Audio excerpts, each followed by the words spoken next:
వివేకాది హత్య అని తెలియకుండా అన్ని ప్రయత్నాలు చేశారని ఆధారాలు విధ్వంసం దర్యాప్తులో నిరూపితమైందని సుప్రీంకోర్టుకు సీబీఐ స్పష్టం చేసింది. ఈ కేసులో నిందితులకు 1-2 ఏళ్లు శిక్ష పెద్ద విషయమే కాదని, మరణశిక్ష విధించే అవకాశం కూడా ఉందని వ్యాఖ్యానించింది. అయితే తదుపరి దర్యాప్తు అవసరమా లేదా, ఎంతమంది నిందితుల బెయిల్ రద్దు చేయాలో చెప్పాలని సీబీఐని ఆదేశించిన సుప్రీంకోర్టు సునీత దంపతులతో పాటు అప్పటి సీబీఐ ఎస్పీ రామ్ సింగ్లపై నమోదు చేసిన కేసులను కొట్టేసింది. తదుపరి విచారణను వచ్చే నెల 9కి వాయిదా వేసింది.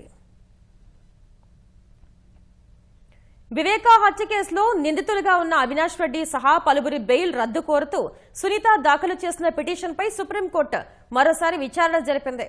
సీబీఐ తరపున అదనపు సొలిసిటర్ జనరల్ ఎస్పీ రాజు వాదనలు వినిపించారు. హత్య తీరు చూస్తే నిందితులకు 2 నుంచి 5 ఏళ్లు శిక్ష చాలా తక్కువేనని, కోర్టు మరణశిక్ష విధించే అవకాశం కూడా ఉందని వ్యాఖ్యానించారు.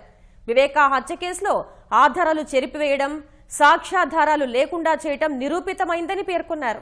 ముందు గుండెపోటని, ఆ తర్వాత రక్తపు వాంతులని ప్రచారం చేశారని వివరించారు. వివేకాది హత్య అని తెలియకుండా అన్ని విధాల ప్రయత్నం చేశారని, దర్యాప్తులో అన్ని వివరాలు పూర్తిగా బయటపడ్డాయని తెలిపారు.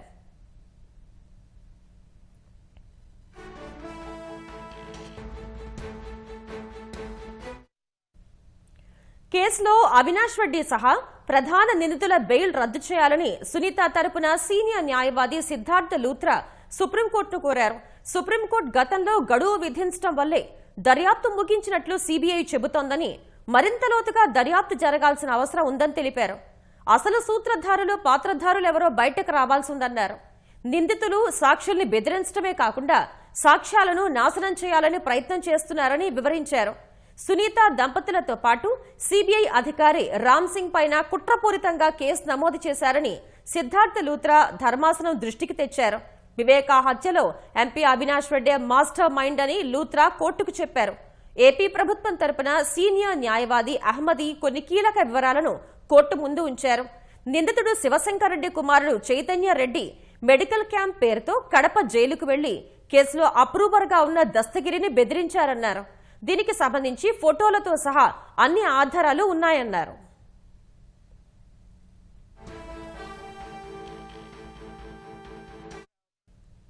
సీబీఐ, సునీత, రాష్ట్ర ప్రభుత్వ వాదనలు ఆలకించిన ధర్మాసనం తదుపరి దర్యాప్తు అవసరమా లేదో చెప్పాలని సీబీఐని ఆదేశించింది.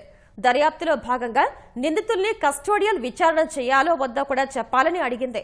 ఎంతమంది నిందితుల బెయిల్ రద్దు చేయాలో కూడా చెప్పాలని సీబీఐని సుప్రీంకోర్టు జగన్ అధికారంలో ఉండగా 2023 డిసెంబర్ 15న వివేకా పిఏ కృష్ణారెడ్డితో ఫిర్యాదు చేయించి సునీత, రాజశేఖర్ రెడ్డి, సీబీఐ అప్పటి ఎస్పీ రామ్ సింగ్ పై పులివెందుల స్టేషన్లో నమోదు చేయించిన ఎఫ్ఐఆర్లను సుప్రీంకోర్టు కొట్టేసింది. చట్టాన్ని దుర్వినియోగం చేయడానికే వారిపై కేసు పెట్టారని అభిప్రాయపడింది.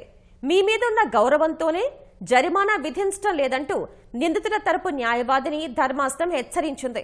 తదుపరి విచారణను వచ్చే నెల 9కి వాయిదా వేసింది.